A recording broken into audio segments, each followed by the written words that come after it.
여러분, 우리가 학교에서 배운 역사가 전부가 아니라면 어떨까요?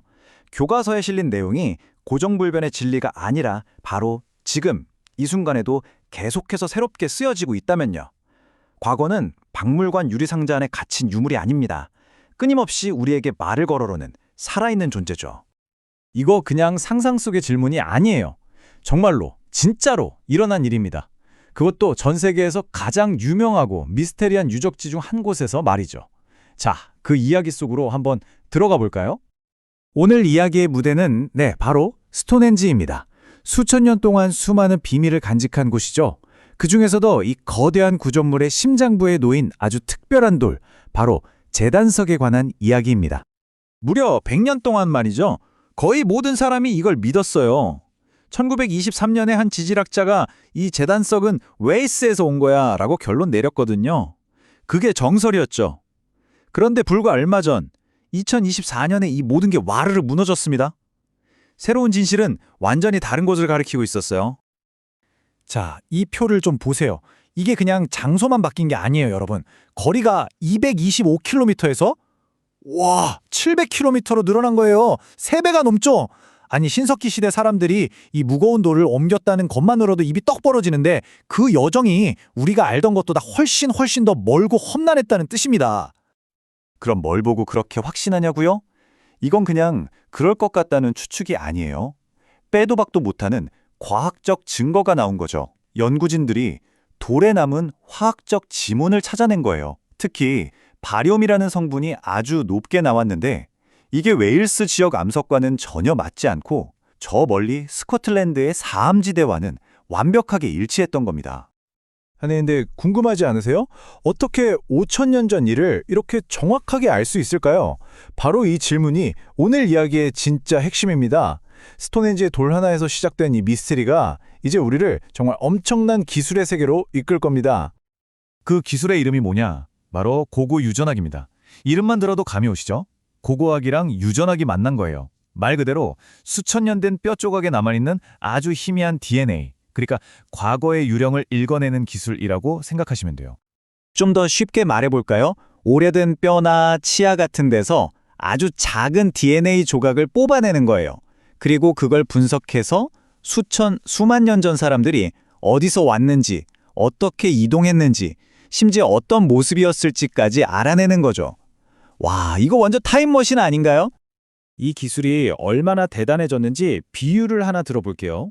예전 기술은 오래된 책에 딱 한 페이지만 겨우 읽는 수준이었어요. 페이지가 좀 찢어져 있거나 글씨가 바래면 그냥 못 읽는 거죠. 그런데 지금의 NGS, 즉 차세대 염기서열 분석 기술은요, 이건 차원이 달라요.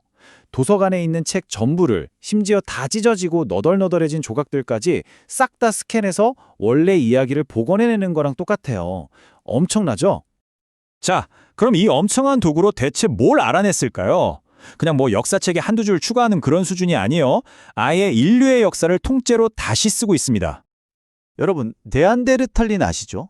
우리는 오랫동안 그냥 우리랑 상관없이 살다가 사라진 그런 다른 종이라고만 생각했잖아요. 그런데 아니었어요. 지금 우리 몸속에, 바로 제 몸속에도 여러분 몸속에도 네안데르탈인의 DNA가 남아있다는 게 밝혀진 거예요. 이건 뭐죠? 우리 조상들이 그들과 만나서 자손을 낳았다는 거죠. 진짜 충격적이지 않나요? 이건 거의 SF 영화 같아요. 시베리아 동굴에서 정말 작은 손가락 뼈 조각 하나가 발견됐어요.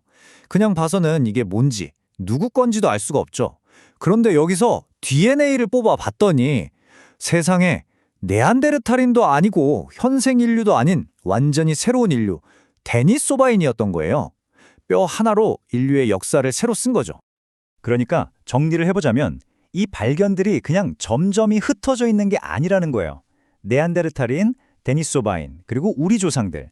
이 모든 조각들이 맞춰지면서 인류가 어떻게 아프리카를 떠나서 전 세계로 퍼져나갔는지 그 위대한 여정의 지도가 정말 완전히 새롭게 그려지고 있는 겁니다. 자, 그런데 여기서 한 가지 질문이 생겨요. 이런 과학적인 발견들 정말 대단하죠? 그런데 솔직히 좀 차갑게 느껴지기도 하잖아요. 네안데르탈인 DNA 2%. 이게 그래서 나한테 뭐지? 싶기도 하고요. 이 놀라운 사실들을 어떻게 하면 그냥 머리로만 아는 게 아니라 가슴으로 느낄 수 있을까요? 이 질문에 대한 힌트를 주는 정말 멋진 곳이 있습니다. 바로 덴마크에 있는 한 박물관인데요. 여긴 과학적 사실을 어떻게 따뜻한 인간의 이야기로 바꾸는지 그 방법을 제대로 보여주는 곳이에요. 이곳 덴마크 모에스고르 박물관의 철학이 바로 이거예요. 살아있는 역사를 전달하는 것. 그냥 유리상자 안에 든 유물을 보여주고 자, 보세요 하는 게 아니에요. 관객들이 아예 그 과거 속으로 걸어 들어가서 그 시대의 공기를 느끼고 감정적으로 연결되게 만드는 게 목표인 거죠. 그럼 이걸 어떻게 하느냐? 방법은 여러 가지예요. 먼저 건물 자체가 시간을 거슬러 올라가는 여정처럼 만들어졌어요. 그리고 안으로 들어가면 와, 그냥 전시가 아니에요. 소리, 영상, 그리고 진짜 사람이라고 착각할 만큼 정교한 모형들이 막 저를 둘러싸요. 그러면 저도 모르게 이런 생각이 들죠. 와, 이 사람들 진짜 이렇게 살았겠구나. 그냥 지식으로 아는 게 아니라 그 시대 사람들의 감정을 상상하게 되는 거예요. 네, 바로 이거예요. 이게 핵심인 것 같아요. 차가운 데이터, 딱딱한 사실만으로는 부족해요.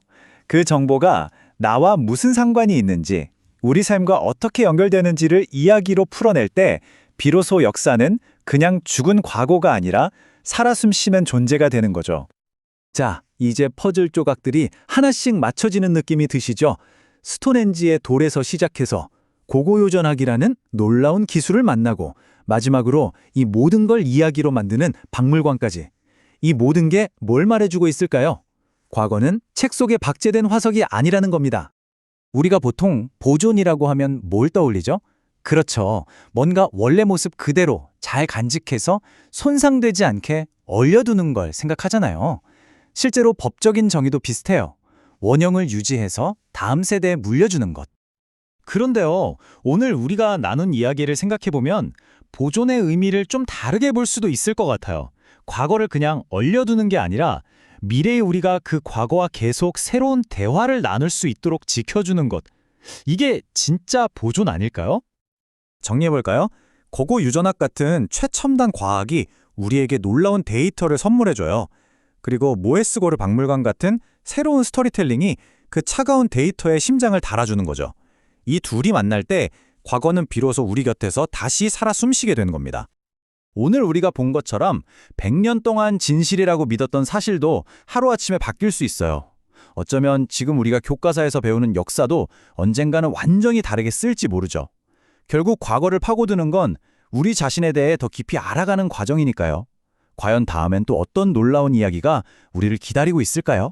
정말 궁금해지네요.